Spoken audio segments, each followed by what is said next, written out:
ਸਤਿ ਸ਼੍ਰੀ ਅਕਾਲ ਜੀ ਸਾਰਿਆਂ ਨੂੰ। ਮੇਰਾ ਵਿਆਹ ਇੱਕ ਪੜ੍ਹੇ ਲਿਖੇ ਇੰਜੀਨੀਅਰ ਨਾਲ ਹੋਇਆ ਸੀ। ਉਸ ਦੀ ਕੰਪਨੀ ਨੇ ਉਸ ਨੂੰ ਕੈਨੇਡਾ ਭੇਜਿਆ ਸੀ ਤੇ ਉਹ ਕੈਨੇਡਾ ਵਿੱਚ ਹੀ ਕੰਮ ਕਰਦਾ ਸੀ। ਉਹ ਆਦਮੀ ਉਮਰ ਵਿੱਚ ਮੇਰੇ ਤੋਂ ਬਹੁਤ ਵੱਡਾ ਸੀ ਤੇ ਉਹ ਅਮੀਰ ਸੀ। ਕੈਨੇਡਾ ਵਿੱਚ ਰਹਿੰਦੇ ਸੀ। ਉਸਨੇ ਵਾਅਦਾ ਕੀਤਾ ਸੀ ਕਿ ਵਿਆਹ ਤੋਂ ਬਾਅਦ ਉਹ ਮੈਨੂੰ ਆਪਣੇ ਨਾਲ ਕੈਨੇਡਾ ਲੈ ਕੇ ਜਾਵੇਗਾ। ਵਾਅਦੇ ਮੁਤਾਬਕ ਵਿਆਹ ਤੋਂ ਬਾਅਦ ਮੇਰਾ ਪਤੀ ਮੈਨੂੰ ਕੈਨੇਡਾ ਲੈ ਗਿਆ। ਹਰ ਰੋਜ਼ ਜਦੋਂ ਉਹ ਕੰਮ ਤੋਂ ਵਾਪਸ ਆਉਂਦਾ ਤਾਂ ਉਸਦੇ ਚਿਹਰੇ ਤੇ ਕੁਝ ਨਿਸ਼ਾਨ ਹੁੰਦੇ।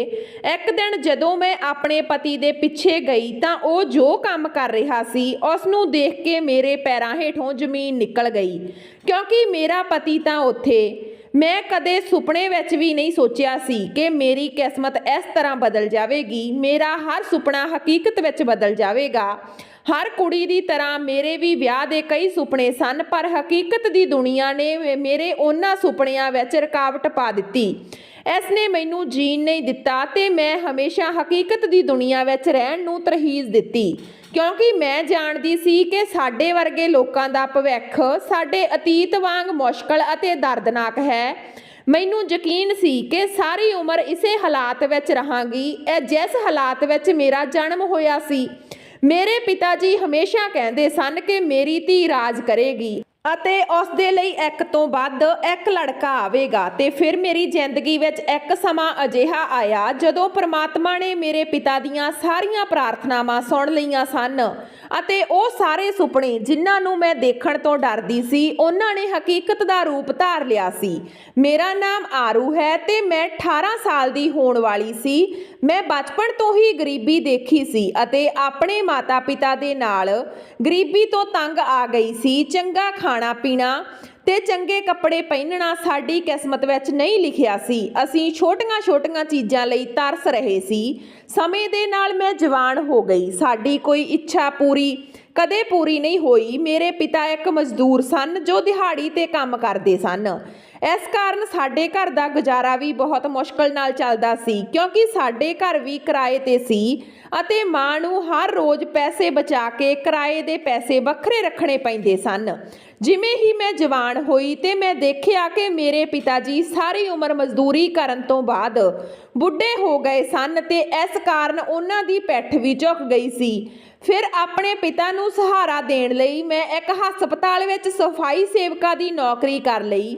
ਅਸੀਂ 4 ਭੈਣ ਤੇ 1 ਭਰਾ ਸੀ। ਮੈਂ ਸਭ ਤੋਂ ਵੱਡੀ ਸੀ, ਇਸ ਲਈ ਮੈਂ ਆਪਣੀ ਉਮਰ ਨਾਲੋਂ ਤੇਜ਼ੀ ਨਾਲ ਵੱਡੀ ਹੋਈ। ਮੇਰੇ ਪਿਤਾ ਜੀ ਮੈਨੂੰ ਬਹੁਤ ਪਿਆਰ ਕਰਦੇ ਸਨ ਤੇ ਜਦੋਂ ਵੀ ਉਹ ਮੈਨੂੰ ਮਿਹਨਤ ਕਰਦੇ ਦੇਖਦੇ ਸਨ ਉਹ ਮੇਰੇ ਸਿਰ ਤੇ ਹੱਥ ਰੱਖ ਕੇ ਮੇਰੇ ਚੰਗੇ ਭਾਗਾਂ ਲਈ ਅਰਦਾਸ ਕਰਿਆ ਕਰਦੇ ਸਨ। ਇਸੇ ਤਰ੍ਹਾਂ ਇੱਕ ਦਿਨ ਪ੍ਰਮਾਤਮਾ ਨੇ ਮੇਰੇ ਪਿਤਾ ਦੀਆਂ ਸਾਰੀਆਂ ਅਰਦਾਸਾਂ ਸੁਣ ਲਈਆਂ ਤੇ ਹਸਪਤਾਲ ਵਿੱਚ ਕੰਮ ਕਰਦੀ ਇੱਕ ਨਰਸ ਨੇ ਮੈਨੂੰ ਇੱਕ ਅਜਿਹਾ ਰਿਸ਼ਤਾ ਭੇਜਿਆ ਜਿਸ ਬਾਰੇ ਅਸੀਂ ਗਰੀਬ ਲੋਕ ਕਦੇ ਸੋਚ ਵੀ ਨਹੀਂ ਸਕਦੇ। ਨਰਸ ਦੀ ਸਹੇਲੀ ਮੇਰੇ ਲਈ ਰਿਸ਼ਤੇਦਾਰੀ 'ਚੋਂ ਰਿਸ਼ਤਾ ਲੈ ਕੇ ਆਈ। ਉਹ ਆਪਣੇ ਭਰਾ ਦਾ ਵਿਆਹ ਮੇਰੇ ਨਾਲ ਕਰਵਾਉਣਾ ਚਾਹੁੰਦੀ ਸੀ। ਮੈਂ ਜਵਾਨ ਅਤੇ ਸੁੰਦਰ ਸੀ, ਇਸ ਲਈ ਉਹ ਸਾਡੀ ਗਰੀਬੀ ਦੇ ਬਾਵਜੂਦ ਵੀ ਮੈਨੂੰ ਆਪਣੀ ਭਾਬੀ ਬਣਾਉਣ ਲਈ ਤਿਆਰ ਸੀ। ਸਾਡੇ ਵਰਗੇ ਲੋਕਾਂ ਲਈ ਇਹ ਬਹੁਤ ਖੁਸ਼ੀ ਦੀ ਗੱਲ ਸੀ, ਪਰ ਉਸ ਸਮੇਂ ਸਾਡੀ ਖੁਸ਼ੀ ਹੈਰਾਨੀ ਵਿੱਚ ਬਦਲ ਗਈ ਜਦੋਂ ਨਰਸ ਸਹੇਲੀ ਮੰਜੂ ਮੈਡਮ ਨੇ ਦੱਸਿਆ ਕਿ ਉਸ ਦਾ ਭਰਾ ਕੈਨੇਡਾ ਵਿੱਚ ਰਹਿੰਦਾ ਹੈ, ਚੰਗੀ ਨੌਕਰੀ ਕਰਦਾ ਹੈ ਤੇ ਉਹ ਵਿਆਹ ਤੋਂ ਬਾਅਦ ਮੈਨੂੰ ਵੀ ਆਪਣੇ ਨਾਲ ਕੈਨੇਡਾ ਲੈ ਕੇ ਜਾਵੇਗਾ। ਇਹ ਸੁਣ ਕੇ ਮੇਰੇ ਮਾਤਾ ਪਿਤਾ ਦੀਆਂ ਅੱਖਾਂ ਖੁੱਲੀਆਂ ਰਹਿ ਗਈਆਂ। ਮੇਰੇ ਮਾਪਿਆਂ ਨੇ ਕਦੇ ਸੁਪਨੇ ਵਿੱਚ ਵੀ ਨਹੀਂ ਸੋਚਿਆ ਸੀ ਕਿ ਮੇਰੇ ਲਈ ਰਿਸ਼ਤਾ ਅਜਿਹਾ ਆਵੇਗਾ। ਮੰਜੂ ਮੈਡਮ ਨੇ ਸਾਨੂੰ ਆਪਣੇ ਭਰਾ ਦੀ ਤਸਵੀਰ ਅਤੇ ਜਾਣਕਾਰੀ ਦਿੱਤੀ ਅਤੇ ਕਿਹਾ ਕਿ ਤੁਸੀਂ ਮੇਰੇ ਭਰਾ ਬਾਰੇ ਪਤਾ ਕਰ ਲਿਓ ਅਤੇ ਫਿਰ ਰਿਸ਼ਤਾ ਕਰਨ ਬਾਰੇ ਦੱਸਿਓ। ਮੰਜੂ ਮੈਡਮ ਦੇ ਭਰਾ ਦੀ ਅਜੇ ਦੀ ਉਮਰ 50 ਸਾਲ ਦੇ ਕਰੀਬ ਸੀ, ਜਦਕਿ ਮੈਂ ਹਜੇ 18 ਸਾਲ ਦੀ ਹੋਈ ਸੀ। ਉਹ ਕੈਨੇਡਾ ਵਿੱਚ ਇੱਕ ਕੰਪਨੀ ਵਿੱਚ ਕੰਮ ਕਰਦਾ ਸੀ ਤੇ ਮੰਜੂ ਮੈਡਮ ਨੇ ਦੱਸਿਆ ਕਿ ਉਹ ਭਾਰਤੀ ਰੁਪਈਏ ਵਿੱਚ 4 ਲੱਖ ਰੁਪਏ ਮਹੀਨੇ ਦੇ ਕਮਾਉਂਦਾ ਹੈ। ਕੈਨੇਡਾ ਵਿੱਚ ਸਾਡੀ ਕੋਈ ਜਾਣ ਪਹਿਚਾਣ ਨਹੀਂ ਸੀ। ਪਾਪਾ ਮੁੰਡੇ ਬਾਰੇ ਕਿੱਥੋਂ ਪਤਾ ਕਰ ਸਕਦੇ ਸਨ, ਪਰ ਇੱਥੇ ਜਦੋਂ ਪਾਪਾ ਨੇ ਆਪਣੇ ਜਾਣ ਪਛਾਣ ਵਾਲਿਆਂ ਤੋਂ ਉਸ ਆਦਮੀ ਦੇ ਬਾਰੇ ਪੁੱਛਿਆ ਤਾਂ ਸਾਰਿਆਂ ਨੇ ਦੱਸਿਆ ਕਿ ਅਜੇ ਨੂੰ ਕੈਨੇਡਾ ਗਏ ਹੋਏ ਨੂੰ ਕਾਫੀ ਸਮਾਂ ਹੋ ਗਿਆ। ਉਹ ਬਹੁਤ ਚੰਗੇ ਸੁਭਾਅ ਦਾ ਮੁੰਡਾ ਹੈ ਕਾਫੀ ਸੋਚ ਵਿਚਾਰ ਤੋਂ ਬਾਅਦ ਪਾਪਾ ਨੇ ਫੈਸਲਾ ਕੀਤਾ ਕਿ ਮੇਰਾ ਅਤੇ ਅਜੇ ਦਾ ਰਿਸ਼ਤਾ ਤੈਅ ਕਰ ਦਿੱਤਾ ਜਾਵੇ, ਕਿਉਂਕਿ ਇਹ ਰਿਸ਼ਤਾ ਮੇਰੀ ਜ਼ਿੰਦਗੀ ਬਦਲ ਸਕਦਾ ਸੀ। ਪਾਪਾ ਨੂੰ ਉਮਰ ਦੇ ਫਰਕ ਨਾਲ ਕੋਈ ਫਰਕ ਨਹੀਂ ਪੈਂਦਾ ਸੀ ਤੇ ਉਹਨਾਂ ਨੇ ਕਿਹਾ ਕਿ ਅਜੇ ਸਾਡੀ ਧੀ ਨੂੰ ਚੰਗੀ ਜ਼ਿੰਦਗੀ ਤੇ ਖੁਸ਼ੀਆਂ ਦੇ ਸਕਦਾ ਹੈ। ਸਾਡੇ ਲਈ ਇਹ ਕਾਫੀ ਹੈ ਤੇ ਹੋ ਸਕਦਾ ਹੈ ਕਿ ਇਸ ਤਰ੍ਹਾਂ ਮੇਰੀ ਮਾਂ ਦੀਆਂ ਦੂਜੀਆਂ ਬੇਟੀਆਂ ਦੀ ਕਿਸਮਤ ਵੀ ਖੁੱਲ੍ਹ ਜਾਵੇਗੀ ਤੇ ਉਹਨਾਂ ਦਾ ਜੀਵਨ ਵੀ ਖੁਸ਼ੀਆਂ ਨਾਲ ਭਰ ਜਾਵੇਗਾ। ਮੰਜੂ ਮੈਡਮ ਨੇ ਵਿਆਹ ਤੋਂ ਪਹਿਲਾਂ ਪਿਤਾ ਜੀ ਅਤੇ ਸਾਨੂੰ ਸਾਰਿਆਂ ਨੂੰ ਆਪਣੇ ਘਰ ਬੁਲਾਇਆ ਤੇ ਅਸੀਂ ਉੱਥੇ ਗਏ ਤਾਂ ਹੈਰਾਨੀ ਨਾਲ ਸਾਡੀਆਂ ਅੱਖਾਂ ਖੁੱਲੀਆਂ ਰਹਿ ਗਈਆਂ। ਮੰਜੂ ਮੈਡਮ ਦਾ ਘਰ ਬਹੁਤ ਵੱਡਾ ਸੀ। ਮੰਜੂ ਮੈਡਮ ਬਹੁਤ ਹੀ ਚੰਗੇ ਸੁਭਾਅ ਵਾਲੀ ਔਰਤ ਸੀ। ਉਸਨੇ ਸਾਨੂੰ ਕਦੇ ਇਹ ਮਹਿਸੂਸ ਨਹੀਂ ਕਰਵਾਇਆ ਕਿ ਅਸੀਂ ਬਹੁਤ ਗਰੀਬ ਹਾਂ। ਉਸਨੇ ਹਮੇਸ਼ਾ ਸਾਨੂੰ ਬਰਾਬਰ ਦਾ ਦਰਜਾ ਦਿੱਤਾ। ਵਿਆਹ ਦੇ ਦਿਨ ਨੇੜੇ ਆ ਰਹੇ ਸਨ। ਅਜੇ ਵਿਆਹ ਲਈ ਕੈਨੇਡਾ ਤੋਂ ਆਇਆ ਸੀ। ਪਿਤਾ ਜੀ ਦੀਆਂ ਆਦਤਾਂ ਅਤੇ ਵਿਹਾਰ ਤੋਂ ਪ੍ਰਭਾਵਿਤ ਹੋਏ। ਜਦੋਂ ਉਹ ਉਸ ਨੂੰ ਪਹਿਲੀ ਵਾਰ ਮਿਲੇ ਸੀ ਬਿਨਾਂ ਕਿਸੇ ਜਾਂਚ ਪੜਤਾਲ ਦੇ, ਅਜੇ ਇੱਕ ਚੰਗਾ ਤੇ ਪੜ੍ਹਿਆ ਲਿਖਿਆ ਵਿਅਕਤੀ ਸੀ। ਵਿਆਹ ਵਾਲੀ ਰਾਤ ਹੀ ਉਸਨੇ ਮੇਰੇ ਲਈ ਆਪਣੇ ਅਥਾਹ ਪਿਆਰ ਦਾ ਇਜ਼ਹਾਰ ਕਰਦਿਆਂ ਕਿਹਾ ਸੀ ਕਿ ਹੁਣ ਤੱਕ ਉਹ ਆਪਣੀਆਂ ਜ਼ਿੰਮੇਵਾਰੀਆਂ ਕਾਰਨ ਵਿਆਹ ਨਹੀਂ ਕਰਵਾ ਸਕਿਆ ਸੀ, ਪਰ ਉਸ ਨੂੰ ਇਹ ਨਹੀਂ ਪਤਾ ਸੀ ਕਿ ਉਸ ਨੂੰ ਇੰਨੀ ਸੋਹਣੀ ਅਤੇ ਜਵਾਨ ਕੁੜੀ ਮਿਲੇਗੀ। ਮੈਂ ਵੀ ਅਜੇ ਨਾਲ ਵਿਆਹ ਕਰਕੇ ਬਹੁਤ ਖੁਸ਼ ਸੀ ਅਤੇ ਹੁਣ ਮੇਰੇ ਲਈ ਉਮਰ ਦਾ ਫਰਕ ਕੋਈ ਮਾਇਨੇ ਨਹੀਂ ਰੱਖਦਾ ਸੀ, ਕਿਉਂਕਿ ਅਜੇ ਨੇ ਆਪਣੇ ਆਪ ਨੂੰ ਇੱਕ ਚੰਗਾ ਇਨਸਾਨ ਸਾਬਤ ਕਰ ਦਿੱਤਾ ਸੀ। ਅਜੇ ਨਹੀਂ ਚਾਹੁੰਦਾ ਸੀ ਕਿ ਮੇਰੇ ਪਿਤਾ ਵਿਆਹ ਤੇ ਕੋਈ ਪੈਸਾ ਖਰਚ ਕਰਨ ਅਤੇ ਅਗਲੇ ਹੀ ਦਿਨ ਉਹਨਾਂ ਨੇ ਆਪਣੇ ਘਰ ਵਿੱਚ ਇੱਕ ਬਹੁਤ ਵੱਡੀ ਰਿਸੈਪਸ਼ਨ ਪਾਰਟੀ ਕੀਤੀ ਤੇ ਮੇਰੀਆਂ ਸਾਰੀਆਂ ਇੱਛਾਵਾਂ ਪੂਰੀਆਂ ਕੀਤੀਆਂ। ਮੈਂ ਹਮੇਸ਼ਾ ਇਸ ਤਰ੍ਹਾਂ ਨਾਲ ਦਾ ਵਿਆਹ ਕਰਨਾ ਚਾਹੁੰਦੀ ਸੀ, ਪਰ ਮੈਂ ਕਦੇ ਸੁਪਨੇ ਵਿੱਚ ਵੀ ਨਹੀਂ ਸੋਚਿਆ ਸੀ ਕਿ ਮੇਰੀਆਂ ਸਾਰੀਆਂ ਇੱਛਾਵਾਂ ਪੂਰੀਆਂ ਹੋ ਸਕਦੀਆਂ ਹਨ। ਕੁਝ ਹੀ ਦਿਨਾਂ ਵਿੱਚ ਅਜੇ ਨੇ ਮੇਰੇ ਵਿਦੇਸ਼ ਜਾਣ ਦੀ ਸਾਰੀ ਕਾਗਜ਼ੀ ਕਾਰਵਾਈ ਪੂਰੀ ਕੀਤੀ ਅਤੇ ਮੈਨੂੰ ਆਪਣੇ ਨਾਲ ਕੈਨੇਡਾ ਲੈ ਆਇਆ। ਮੇਰੇ ਮਾਤਾ ਪਿਤਾ ਬਹੁਤ ਖੁਸ਼ ਸਨ, ਕਿਉਂਕਿ ਉਹਨਾਂ ਨੂੰ ਲੱਗਦਾ ਸੀ ਕਿ ਜਿਵੇਂ ਰੱਬ ਨੇ ਅੱਜ ਤੱਕ ਮੇਰੇ ਲਈ ਕੀਤੀਆਂ ਸਾਰੀਆਂ ਪ੍ਰਾਰਥਨਾਵਾਂ ਸੁਣ ਲਈਆਂ ਹਨ। ਅਜੇ ਨੇ ਮੇਰੀ ਦੇਖਭਾਲ ਕਰਨ ਵਿੱਚ ਕੋਈ ਕਸਰ ਨਹੀਂ ਛੱਡੀ। ਅਸਲ ਵਿੱਚ ਉਹ ਮੇਰੇ ਮਾਤਾ ਪਿਤਾ ਦੀ ਵੀ ਬਹੁਤ ਇੱਜ਼ਤ ਕਰਦਾ ਸੀ। ਕੈਨੇਡਾ ਆਉਣ ਤੋਂ ਬਾਅਦ ਅਜੇ 2-4 ਦਿਨ ਕੰਮ ਤੇ ਨਹੀਂ ਗਿਆ। ਮੈਨੂੰ ਆਪਣੇ ਨਾਲ ਪੂਰਾ ਕੈਨੇਡਾ ਘੁਮਾਇਆ। ਮੈਂ ਆਪਣੀ ਪੂਰੀ ਜ਼ਿੰਦਗੀ ਵਿੱਚ ਅਜਿਹੀ ਸ਼ਾਨਦਾਰ ਇਮਾਰਤਾਂ ਅਤੇ ਹੋਟਲ ਨਹੀਂ ਦੇਖੇ ਸਨ। ਮੇਰੀ ਕਿਸਮਤ ਪੂਰੀ ਤਰ੍ਹਾਂ ਬਦਲ ਗਈ ਸੀ ਤੇ ਕਈ ਵਾਰ ਮੈਨੂੰ ਲੱਗਦਾ ਸੀ ਜਿਵੇਂ ਮੈਂ ਸੁਪਨਾ ਦੇਖ ਰਹੀ ਹਾਂ ਤੇ ਮੇਰੀ ਅੱਖ ਖੁੱਲ੍ਹ ਜਾਵੇਗੀ ਤੇ ਸਭ ਕੁਝ ਖਤਮ ਹੋ ਜਾਵੇਗਾ। ਸਾਨੂੰ ਕੈਨੇਡਾ ਆਏ ਨੂੰ 1 ਹਫ਼ਤਾ ਹੋ ਗਿਆ ਤੇ ਅਜੇ ਦੁਬਾਰਾ ਨੌਕਰੀ ਜੁਆਇਨ ਕਰ ਗਿਆ ਸੀ। ਮੈਂ ਸਾਰਾ ਦਿਨ ਫਲੈਟ ਵਿੱਚ ਇਕੱਲੇ ਰਹਿੰਦੀ ਤੇ ਅਜੇ ਸਵੇਰੇ ਜਾਂਦਾ ਤੇ ਰਾਤ ਨੂੰ ਵਾਪਸ ਆਉਂਦਾ। ਮੈਂ ਉਸਦੇ ਆਉਣ ਤੋਂ ਪਹਿਲਾਂ ਸਾਰਾ ਕੰਮ ਮੁਕਾ ਲੈਂਦੀ ਤੇ ਆਪਣੇ ਪਰਿਵਾਰਕ ਮੈਂਬਰਾਂ ਨਾਲ ਵੀ ਗੱਲ ਕਰ ਲੈਂਦੀ ਸੀ। ਮੇਰੇ ਪਰਿਵਾਰਕ ਮੈਂਬਰ ਮੇਰੇ ਤੋਂ ਪੂਰੀ ਤਰ੍ਹਾਂ ਸੰਤੁਸ਼ਟ ਸਨ। ਅਸਲ ਵਿੱਚ ਹੁਣ ਮੇਰੇ ਮਾਤਾ ਪਿਤਾ ਚਾਹੁੰਦੇ ਸਨ ਕਿ ਮੇਰੀਆਂ ਭੈਣਾਂ ਦਾ ਵੀ ਮੇਰੇ ਵਾਂਗ ਹੀ ਚੰਗੇ ਪਰਿਵਾਰ ਵਿੱਚ ਵਿਆਹ ਹੋ ਜਾਵੇ। ਹੁਣ ਮੈਂ ਆਰਾਮਦਾਇਕ ਜੀਵਨ ਬਤੀਤ ਕਰ ਰਹੀ ਸੀ, ਪਰ ਮੈਂ ਕੁਝ ਚੀਜ਼ਾਂ ਨੂੰ ਲੈ ਕੇ ਬਹੁਤ ਹੈਰਾਨ ਸੀ ਅਤੇ ਚਾਹ ਕੇ ਵੀ ਅਜੇ ਨੂੰ ਸਵਾਲ ਨਹੀਂ ਕਰ ਸਕਦੀ ਸੀ, ਕਿਉਂਕਿ ਪਿਆਰ ਹੁਣ ਵੀ ਪਹਿਲਾਂ ਵਾਂਗ ਤਾਜ਼ਾ ਸੀ। ਉਹ ਕੰਮ ਤੋਂ ਵਾਪਸ ਆ ਕੇ ਮੇਰੇ ਤੇ ਇਸ ਤਰ੍ਹਾਂ ਆਪਣੇ ਪਿਆਰ ਦੀ ਵਰਖਾ ਕਰਦਾ ਕਿ ਮੈਂ ਸਭ ਕੁਝ ਭੁੱਲ ਕੇ ਉਸ ਦੀ ਬਣ ਜਾਂਦੀ। ਮੰਜੂ ਮੈਡਮ ਹਮੇਸ਼ਾ ਸਾਨੂੰ ਫੋਨ ਕਰਦੀ ਸੀ। ਅਜੇ ਨੇ ਦੱਸਿਆ ਸੀ ਕਿ ਉਸਦੇ ਮਾਤਾ ਪਿਤਾ ਦੀ ਮੌਤ ਤੋਂ ਬਾਅਦ ਉਸਨੇ ਮੰਜੂ ਮੈਡਮ ਦਾ ਜਲਦੀ ਹੀ ਵਿਆਹ ਕਰਵਾ ਦਿੱਤਾ ਸੀ ਤੇ ਆਪ ਕੈਨੇਡਾ ਆ ਗਿਆ। ਉਹ ਕਈ ਸਾਲ ਪਹਿਲਾਂ ਤੋਂ ਕੈਨੇਡਾ ਵਿੱਚ ਰਹਿੰਦਾ ਸੀ। ਉਸਨੇ ਮੈਨੂੰ ਦੱਸਿਆ ਕਿ ਉਸਨੇ ਆਪਣੀ ਜ਼ਿੰਦਗੀ ਵਿੱਚ ਪਹਿਲਾਂ ਵੀ ਅਜਿਹੀਆਂ ਕਈ ਮੁਸ਼ਕਲਾਂ ਅਤੇ ਮੁਸੀਬਤਾਂ ਦਾ ਸਾਹਮਣਾ ਕੀਤਾ ਸੀ ਅਤੇ ਜਦੋਂ ਉਹ ਕੈਨੇਡਾ ਆਇਆ ਤਾਂ ਉਸਦੇ ਹਾਲਾਤ ਬਦਲਦੇ ਗਏ। ਹੁਣ ਉਹਨਾਂ ਨੂੰ ਕਿਸੇ ਚੀਜ਼ ਦੀ ਕੋਈ ਕਮੀ ਨਹੀਂ ਸੀ। ਉਸਨੇ ਦੱਸਿਆ ਕਿ ਹੁਣ ਤੇਰੇ ਨਾਲ ਵਿਆਹ ਕਰਨ ਤੋਂ ਪਹਿਲਾਂ ਮੈਂ ਇਕੱਲੇਪਣ ਦਾ ਸ਼ਿਕਾਰ ਸੀ। ਮੇਰੇ ਨਾਲ ਵਿਆਹ ਕਰਵਾਉਣ ਤੋਂ ਬਾਅਦ ਉਸਦੀ ਇਕੱਲੀ ਜ਼ਿੰਦਗੀ ਵੀ ਖਤਮ ਹੋ ਗਈ ਸੀ। ਅਜੇ ਮੇਰੇ ਨਾਲ ਬਹੁਤ ਖੁਸ਼ ਸੀ ਤੇ ਮੈਨੂੰ ਵੀ ਉਸ ਵਿੱਚ ਕੋਈ ਕਮੀ ਨਜ਼ਰ ਨਹੀਂ ਆਉਂਦੀ ਸੀ, ਜਿਸ ਕਾਰਨ ਮੈਂ ਉਸ ਨੂੰ ਸ਼ਿਕਾਇਤ ਕਰਦੀ। ਅਜੇ ਆਪਣਾ ਕੰਮ ਉਸੇ ਤਰ੍ਹਾਂ ਕਰ ਰਿਹਾ ਸੀ ਜਿਵੇਂ ਉਹ ਪਹਿਲਾਂ ਕਰਦਾ ਸੀ। ਉਸ ਦੀ ਨੌਕਰੀ ਦਾ ਸਮਾਂ ਬਿਲਕੁਲ ਫਿਕਸ ਸੀ ਅਤੇ ਮੈਨੂੰ ਹੈਰਾਨ ਕਰਨ ਵਾਲੀ ਗੱਲ ਇਹ ਵੀ ਸੀ ਕਿ ਜਦੋਂ ਵੀ ਅਜੇ ਕੰਮ ਤੋਂ ਵਾਪਸ ਆਉਂਦਾ ਸੀ ਤਾਂ ਉਸਦੇ ਚਿਹਰੇ ਤੇ ਨਿਸ਼ਾਨ ਹੁੰਦੇ ਸਨ। ਮੈਨੂੰ ਸਮਝ ਨਹੀਂ ਆ ਰਹੀ ਸੀ ਕਿ ਉਸਦੇ ਚਿਹਰੇ ਤੇ ਕਿਸ ਤਰ੍ਹਾਂ ਦੇ ਨਿਸ਼ਾਨ ਸਨ। ਮੈਂ ਕਈ ਵਾਰ ਉਸ ਨੂੰ ਪੁੱਛਣ ਦੀ ਕੋਸ਼ਿਸ਼ ਕੀਤੀ ਪਰ ਉਹ ਕਦੇ ਜਵਾਬ ਨਹੀਂ ਦਿੰਦਾ ਸੀ, ਸਗੋਂ ਉਹ ਝੱਟ ਮੇਰਾ ਹੱਥ ਫੜ ਕੇ ਆਪਣੇ ਪਿਆਰ ਦਾ ਇਜ਼ਹਾਰ ਕਰਨ ਲੱਗ ਪੈਂਦਾ। ਮੈਂ ਸਭ ਕੁਝ ਭੁੱਲ ਕੇ ਉਸ ਦੀ ਬਣ ਜਾਂਦੀ ਤੇ ਗੱਲ ਮੁੱਕ ਜਾਂਦੀ। ਇੱਕ ਦਿਨ ਜਦੋਂ ਅਜੇ ਕੰਮ ਤੋਂ ਵਾਪਸ ਆਇਆ ਤਾਂ ਉਸਨੇ ਮੈਨੂੰ ਆਪਣਾ ਮੋਬਾਈਲ ਚਾਰਜ ਕਰਨ ਲਈ ਕਿਹਾ ਅਤੇ ਕਿਹਾ ਕਿ ਫਿਰ ਫਰੈਸ਼ ਹੋ ਕੇ ਅਸੀਂ ਡਿਨਰ ਇਕੱਠੇ ਕਰਾਂਗੇ। ਮੈਨੂੰ ਅਜੇ ਦੇ ਮੋਬਾਈਲ ਦਾ ਚਾਰਜਰ ਨਹੀਂ ਮਿਲ ਰਿਹਾ ਸੀ। ਮੈਂ ਸੋਚਿਆ ਸ਼ਾਇਦ ਉਸ ਦੇ ਬੈਗ ਵਿੱਚ ਹੈ ਜੋ ਉਹ ਆਪਣੀ ਨੌਕਰੀ ਲਈ ਲੈ ਕੇ ਜਾਂਦਾ। ਇਹ ਸੋਚ ਕੇ ਜਦੋਂ ਮੈਂ ਉਸ ਦਾ ਬੈਗ ਖੋਲ੍ਹਿਆ ਤਾਂ ਦੇਖ ਕੇ ਹੈਰਾਨ ਰਹਿ ਗਈ। ਉਸ ਦੇ ਵਿੱਚ ਮਰਦਾਂ ਅਤੇ ਔਰਤਾਂ ਦੇ ਫਟੇ ਪੁਰਾਣੇ ਕੱਪੜੇ ਸਨ। ਮੈਨੂੰ ਬਿਲਕੁਲ ਵੀ ਸਮਝ ਨਹੀਂ ਆ ਰਹੀ ਸੀ ਕਿ ਅਜੇ ਦੇ ਬੈਗ ਵਿੱਚ ਇਹਨਾਂ ਕੱਪੜਿਆਂ ਦਾ ਕੀ ਕੰਮ ਸੀ, ਪਰ ਮੈਂ ਜਲਦੀ ਹੀ ਡਰ ਕੇ ਉਸ ਦਾ ਬੈਗ ਬੰਦ ਕਰ ਦਿੱਤਾ ਕਿ ਸ਼ਾਇਦ ਉਸ ਨੂੰ ਲੱਗੇ ਕਿ ਮੈਂ ਉਸ ਦੀ ਜਸੂਸੀ ਕੀਤੀ ਹੈ। ਪਰ ਮੇਰੇ ਮਨ ਵਿੱਚ ਅਜੀਬ ਵਿਚਾਰ ਆ ਰਹੇ ਸਨ। ਹੁਣ ਤੱਕ ਮੈਂ ਉਸ ਦੇ ਚਿਹਰੇ ਤੇ ਨਿਸ਼ਾਨ ਵੀ ਨਹੀਂ ਢੱਕ ਸਕੀ ਸੀ। ਹੁਣ ਉਸ ਦੇ ਬੈਗ ਵਿੱਚ ਫਟੇ ਪੁਰਾਣੇ ਕੱਪੜੇ ਦੇਖ ਕੇ ਮੈਨੂੰ ਇੱਕ ਅਜੀਬ ਜਿਹੀ ਬੇਚੈਨੀ ਦਾ ਅਹਿਸਾਸ ਹੋਇਆ। ਅਗਲੇ ਦਿਨ ਅਜੇ ਫਿਰ ਤੜਕੇ ਕੰਮ ਤੇ ਚਲਾ ਗਿਆ ਪਰ ਮੈਂ ਸਾਰਾ ਦਿਨ ਉਸ ਬਾਰੇ ਸੋਚਦੀ ਰਹੀ। ਪਰ ਮੈਨੂੰ ਕੁਝ ਸਮਝ ਨਹੀਂ ਆ ਰਿਹਾ ਸੀ। ਜਦੋਂ ਉਹ ਰਾਤ ਨੂੰ ਵਾਪਸ ਆਇਆ ਤੇ ਸੌਂ ਗਿਆ, ਮੈਂ ਇੱਕ ਵਾਰ ਫਿਰ ਉਸ ਦਾ ਬੈਗ ਚੈੱਕ ਕੀਤਾ। ਬੈਗ ਵਿੱਚ ਅਜੇ ਵੀ ਫਟੇ ਪੁਰਾਣੇ ਕੱਪੜੇ ਪਏ ਸਨ। ਰਾਤ ਦਾ ਖਾਣਾ ਖਾਂਦੇ ਸਮੇਂ ਜਦੋਂ ਮੈਂ ਉਹਨਾਂ ਦੇ ਚਿਹਰੇ ਵੱਲ ਦੇਖਿਆ ਤਾਂ ਅੱਜ ਫਿਰ ਉਸ ਦੇ ਚਿਹਰੇ ਤੇ ਤਾਜ਼ੇ ਨਿਸ਼ਾਨ ਸਨ।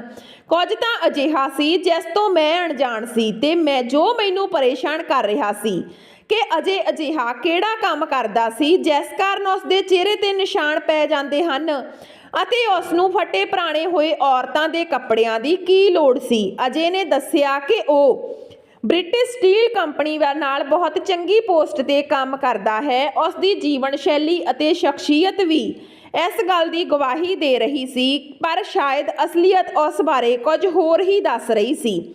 ਸੱਚ ਜਾਣਨ ਲਈ ਮੈਂ ਹਰ ਰੋਜ਼ ਅਜੇ ਦਾ ਪਿੱਛਾ ਕਰਨ ਦਾ ਮਨ ਬਣਾ ਲਿਆ ਸੀ ਅਤੇ ਜਿਵੇਂ ਹੀ ਉਹ ਘਰ ਤੋਂ ਨਿਕਲਿਆ ਮੈਂ ਵੀ ਉਸ ਦੇ ਮਗਰ ਤੁਰ ਪਈ। ਪਰ ਕੁਝ ਸਮੇਂ ਵਿੱਚ ਹੀ ਉਹ ਉਸ ਥਾਂ ਤੇ ਪਹੁੰਚ ਗਿਆ ਜਿੱਥੇ ਉਹ ਕੰਮ ਕਰਦਾ ਸੀ।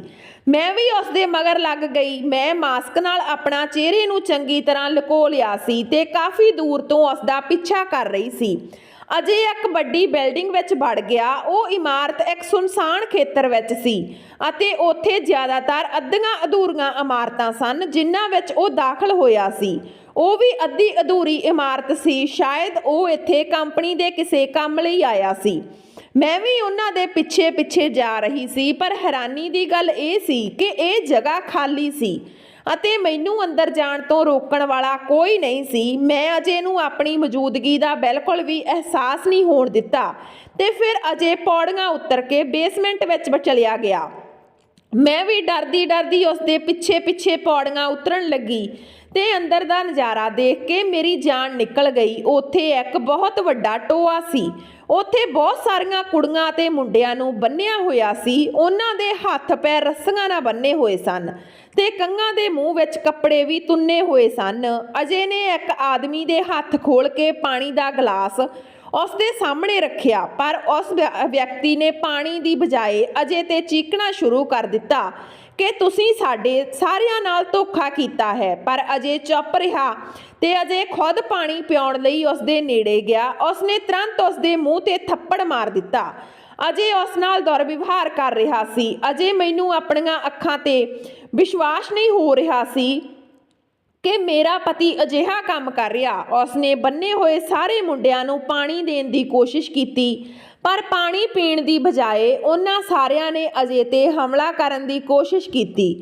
ਅਜੇ ਦੀਆਂ ਕੋਸ਼ਿਸ਼ਾਂ ਦੇ ਨਤੀਜੇ ਵਜੋਂ ਉਹਨਾਂ ਸਾਰਿਆਂ ਨੇ ਅਜੇ ਦੇ ਮੂੰਹ ਤੇ ਨਹੁੰ ਨਾਲ ਹਮਲਾ ਕੀਤਾ, ਜਿਸ ਕਾਰਨ ਅਜੇ ਦੇ ਮੂੰਹ ਤੇ ਤਾਜ਼ੇ ਜ਼ਖਮ ਹੁੰਦੇ ਸਨ ਤੇ ਸਾਰੇ ਬੰਨੇ ਹੋਏ ਮੁੰਡਿਆਂ ਤੇ ਨਜ਼ਰ ਰੱਖਣ ਲਈ ਹਾਲ ਵਿੱਚ ਪਹਿਲਾਂ ਹੀ ਇੱਕ ਆਦਮੀ ਅਤੇ 2 ਔਰਤਾਂ ਮੌਜੂਦ ਸਨ, ਜਿਨ੍ਹਾਂ ਨੂੰ ਸ਼ਾਇਦ ਬੰਨੇ ਹੋਏ ਆਦਮੀਆਂ ਤੇ ਨਜ਼ਰ ਰੱਖਣ ਲਈ ਕਿਹਾ ਗਿਆ ਸੀ। ਅਜੇ ਨੇ ਉਸ ਆਦਮੀ ਦੇ ਹਾਲ ਚਾਲ ਬਾਰੇ ਪੁੱਛਿਆ ਤੇ ਪੁੱਛਿਆ ਕਿ ਰਾਤ ਨੂੰ ਉਹਨਾਂ ਦੇ ਪਿੱਛੋਂ ਕੋਈ ਹੰਗਾਮਾ ਤਾਂ ਨਹੀਂ ਹੋਇਆ। ਉਹ ਵਿਅਕਤੀ ਅਜੇ ਨੂੰ ਕਹਿ ਰਿਹਾ ਸੀ ਕਿ ਸਾਰੀ ਰਾਤ ਇੱਥੇ ਕੋਈ ਨਹੀਂ ਆਇਆ ਤੇ ਵੈਸੇ ਵੀ ਇਸ ਉਜਾੜ ਇਮਾਰਤ ਵਿੱਚ ਕੰਮ ਕਰਨ ਵਾਲੇ ਮਜ਼ਦੂਰਾਂ ਤੋਂ ਇਲਾਵਾ ਇੱਥੇ ਕੋਈ ਨਹੀਂ ਆਉਂਦਾ। ਅਜੇ ਕਹਿ ਰਿਹਾ ਸੀ ਕਿ ਜਦੋਂ ਤੱਕ ਅਸੀਂ ਇਹਨਾਂ ਨੂੰ ਅੱਗੇ ਨਹੀਂ ਭੇਜਦੇ ਉਹਨਾਂ ਲੜਕਿਆਂ ਨੂੰ ਇੱਕ ਇੱਕ ਕਰਕੇ ਇੱਥੋਂ ਬਾਹਰ ਕੱਢਣਾ ਹੋਵੇਗਾ। ਇਹਨਾਂ ਸਾਰੇ ਮੁੰਡਿਆਂ ਦਾ ਜਿਉਂਦਾ ਰਹਿਣਾ ਬਹੁਤ ਜ਼ਰੂਰੀ ਆ, ਇਸ ਲਈ ਇਹਨਾਂ ਨੂੰ ਪਾਣੀ ਦਿੰਦੇ ਰਹੋ। ਅਜੇ ਨਹੀਂ ਉੱਥੇ ਮੌਜੂਦ ਪਹਿਲੇ ਆਦਮੀ ਵੱਲ ਇਸ਼ਾਰਾ ਕੀਤਾ। ਇਸ ਲਈ ਉਹਨਾਂ ਨੇ ਬੰਨੇ ਹੋਏ ਮੁੰਡਿਆਂ ਦੇ ਕੱਪੜੇ ਉਤਾਰ ਕੇ ਅਜੇ ਨੂੰ ਦੇ ਦਿੱਤੇ, ਜਿਸ ਨੂੰ ਉਸਨੇ ਆਪਣੇ ਥੈਲੇ ਵਿੱਚ ਪਾ ਲਿਆ ਤੇ ਇੱਕ ਆਦਮੀ ਨੂੰ ਹੋਰ ਕੱਪੜੇ ਪਹਿਨਾਏ ਜੋ ਇੱਕ ਮਜ਼ਦੂਰ ਦੇ ਕੱਪੜੇ ਸਨ। ਫਿਰ ਅਜੇ ਦੇ ਕਹਿਣ ਤੇ ਇੱਕ ਔਰਤ ਉਹਨਾਂ ਨੂੰ ਕੁੜੀਆਂ ਦੇ ਕਮਰੇ 'ਚ ਲੈ ਗਈ ਤੇ ਉਹਨਾਂ ਦੇ ਕੱਪੜੇ ਵੀ ਬਦਲ ਦਿੱਤੇ ਗਏ। ਇਸ ਤੋਂ ਬਾਅਦ ਅਜੇ ਨੇ ਆਪਣੇ ਆਦਮੀਆਂ ਨਾਲ ਮਿਲ ਕੇ ਲੇਬਰ ਦੇ ਕੱਪੜੇ ਪਾਏ ਤੇ ਦੋ ਮੁੰਡੇ ਕੁੜੀਆਂ ਨੂੰ ਬੇਹੋਸ਼ ਕਰ ਦਿੱਤਾ ਤੇ ਉਹਨਾਂ ਨੂੰ ਚੁੱਕ ਕੇ ਉੱਪਰ ਲਿਆ ਰਹੇ ਸੀ। ਮੈਂ ਤੇਜ਼ੀ ਨਾਲ ਬਾਹਰ ਵੱਲ ਭੱਜੀ। ਮੈਂ ਡਰ ਨਾਲ ਕੰਬ ਰਹੀ ਸੀ।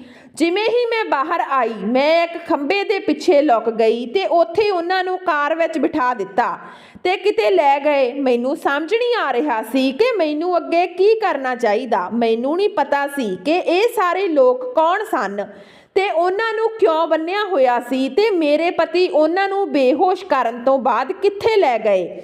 ਮੈਂ ਥੱਕੇ ਕਦਮਾਂ ਨਾਲ ਘਰ ਪਰਤ ਆਈ। ਮੇਰੇ ਵਿੱਚ ਦੁਬਾਰਾ ਉਸ ਜਗ੍ਹਾ ਜਾਣ ਦੀ ਹਿੰਮਤ ਨਹੀਂ ਸੀ ਤੇ ਮੈਨੂੰ ਇਹ ਵੀ ਨਹੀਂ ਪਤਾ ਸੀ ਕਿ ਉੱਥੇ ਕੋਈ ਹੋਰ ਵੀ ਹੈ ਜਿਸ ਨੂੰ ਨਿਗਰਾਨੀ ਹੇਠ ਰੱਖਿਆ ਗਿਆ ਸੀ। ਘਰ ਆ ਕੇ ਸਾਰਾ ਦਿਨ ਮੈਂ ਡਰੀ ਬੈਠੀ ਰਹੀ। ਮੈਨੂੰ ਇੰਨਾ ਪਤਾ ਸੀ ਕਿ ਮੇਰਾ ਪਤੀ ਕਿਸੇ ਸਟੀਲ ਕੰਪਨੀ ਵਿੱਚ ਕੰਮ ਨਹੀਂ ਕਰਦਾ, ਪਰ ਉਹ ਕੋਈ ਹੋਰ ਕੰਮ ਕਰਦਾ ਹੈ। ਪਰ ਜੋ ਕੰਮ ਮੈਨੂੰ ਸਮਝ ਆ ਰਿਹਾ ਸੀ ਮੈਂ ਚਾਹੁੰਦੇ ਹੋਏ ਵੀ ਉਸ ਨੂੰ ਸਮਝਣਾ ਨਹੀਂ ਚਾਹੁੰਦੀ ਸੀ। ਜਦੋਂ ਅਜੇ ਰਾਤ ਨੂੰ ਘਰ ਵਾਪਸ ਆਏ ਤਾਂ ਉਸਦੇ ਚਿਹਰੇ ਤੇ ਆਮ ਵਾਂਗ ਨਿਸ਼ਾਨ ਸਨ ਤੇ ਅੱਜ ਮੈਨੂੰ ਚੰਗੀ ਤਰ੍ਹਾਂ ਨਾਲ ਪਤਾ ਸੀ ਕਿ ਇਹ ਨਿਸ਼ਾਨ ਕਿਵੇਂ ਬਣਦੇ ਹਨ। ਉਹਨਾਂ ਨੇ ਆਪਣੇ ਬੈਗ ਇੱਕ ਕੋਨੇ 'ਚ ਰੱਖਿਆ ਤੇ ਫਰੈਸ਼ ਹੋਣ ਲਈ ਚਲੇ ਗਏ। ਅੱਜ ਵੀ ਉਸਦੇ ਬੈਗ ਵਿੱਚ ਫਟੇ ਹੋਏ ਕੱਪੜੇ ਸਨ ਤੇ ਮੈਨੂੰ ਨਹੀਂ ਪਤਾ ਸੀ ਕਿ ਇਹ ਕਿਸ ਦੇ ਸਨ। ਜਦੋਂ ਅਜੇ ਫਰੈਸ਼ ਹੋ ਕੇ ਬਾਹਰ ਆਏ ਤਾਂ ਉਸਦੇ ਮੇਰੇ ਚਿਹਰੇ ਵੱਲ ਦੇਖ ਕੇ ਪੁੱਛਿਆ, ਆਰੂ ਤੇਰੀ ਤਬੀਅਤ ਠੀਕ ਨਹੀਂ ਆ? ਅੱਜ ਇੰਨੀ ਮੁਰਝਾਈ ਹੋਈ ਕਿਉਂ ਲੱਗ ਰਹੀ ਆ? ਅੱਜ ਮੈਂ ਫਿਰ ਅਜੇ ਤੋਂ ਪੁੱਛਿਆ ਕਿ ਤੇਰੇ ਚਿਹਰੇ ਤੇ ਇਹ ਕਿਹੋ ਜਿਹੇ ਨਿਸ਼ਾਨ ਹਨ ਤਾਂ ਉਹ ਹੱਸਿਆ ਤੇ ਕਿਹਾ ਕਿ ਤੂੰ ਇੰਨਾ ਸ਼ੱਕ ਕਿਉਂ ਕਰਦੀ ਆ? ਕੰਮ ਦੇ ਵਿੱਚ ਕੁਝ ਨਾ ਕੁਝ ਵੱਜ ਹੀ ਜਾਂਦਾ। ਮੈਂ ਉਸ ਵੱਲ ਅਜੀਬ ਨਜ਼ਰਾਂ ਨਾਲ ਦੇਖਣ ਲੱਗੀ ਤੇ ਉਸ ਨੂੰ ਅਹਿਸਾਸ ਹੋ ਗਿਆ ਕਿ ਕੁਝ ਨਾ ਕੁਝ ਮੈਨੂੰ ਪਰੇਸ਼ਾਨ ਕਰ ਰਿਹਾ ਸੀ। ਉਸਨੇ ਮੈਨੂੰ ਆਪਣੇ ਕੋਲ ਬਿਠਾ ਕੇ ਪੁੱਛਿਆ, ਆਰੂ ਕੀ ਗੱਲ ਆ? ਤੈਨੂੰ ਕੀ ਪਰੇਸ਼ਾਨੀ ਆ? ਅਜੇ ਦੀ ਗੱਲ ਸੁਣ ਕੇ ਮੈਂ ਇੱਕਦਮ ਰੁਕ ਗਈ ਤੇ ਨਾ ਚਾਹੁੰਦੇ ਹੋਏ ਵੀ ਮੈਂ ਉਸ ਨੂੰ ਕਿਹਾ ਕਿ ਮੈਨੂੰ ਤੁਹਾਡੀ ਸੱਚਾਈ ਪਤਾ ਲੱਗ ਗਈ ਹੈ ਕਿ ਤੁਸੀਂ ਕੀ ਕੰਮ ਕਰਦੇ ਹੋ। ਮੇਰੀ ਗੱਲ ਸੁਣ ਕੇ ਉਹ ਥੋੜੀ ਦੇਰ ਲਈ ਦੰਗ ਰਹਿ ਗਿਆ। ਉਸ ਦੇ ਬਾਅਦ ਜੋ ਉਸਨੇ ਮੈਨੂੰ ਦੱਸਿਆ ਉਹ ਸੁਣ ਕੇ ਮੇਰੀ ਰੂਹ ਕੰਬ ਗਈ।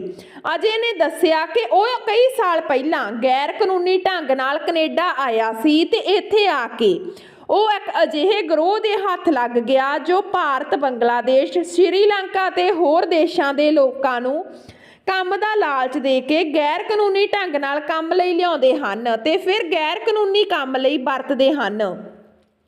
ਕਈ ਸਾਲਾਂ ਤੱਕ ਉਹ ਅਜੇ ਤੋਂ ਨਜਾਇਜ਼ ਕੰਮ ਕਰਵਾਉਣ ਲਈ ਮਜਬੂਰ ਕਰਦੇ ਰਹੇ। ਕਦੇ ਨਸ਼ਾ ਵਿਕਾਉਂਦੇ, ਕਦੇ ਕੁੜੀਆਂ। ਅਜੇ ਨੂੰ ਇਸ ਕੰਮ ਲਈ ਤਨਖਾਹ ਵੀ ਮਿਲਦੀ ਸੀ ਜਿਸ ਨੂੰ ਉਹ ਘਰ ਭੇਜ ਦਿੰਦਾ ਸੀ। ਇਸ ਤਰ੍ਹਾਂ ਉਹ ਗੈਰ ਕਾਨੂੰਨੀ ਕੰਮ ਵਿੱਚ ਫਸ ਗਿਆ, ਪਰ ਹੁਣ ਉਹ ਸਭ ਕੁਝ ਆਪਣੀ ਮਰਜ਼ੀ ਨਾਲ ਨਹੀਂ ਕਰ ਰਿਹਾ ਸੀ ਤੇ ਇੱਕ ਦਿਨ ਜਦੋਂ ਉਸ ਨੂੰ ਭੱਜਣ ਦਾ ਮੌਕਾ ਮਿਲਿਆ ਤਾਂ ਉਹ ਵਾਪਸ ਭਾਰਤ ਭੱਜ ਗਿਆ।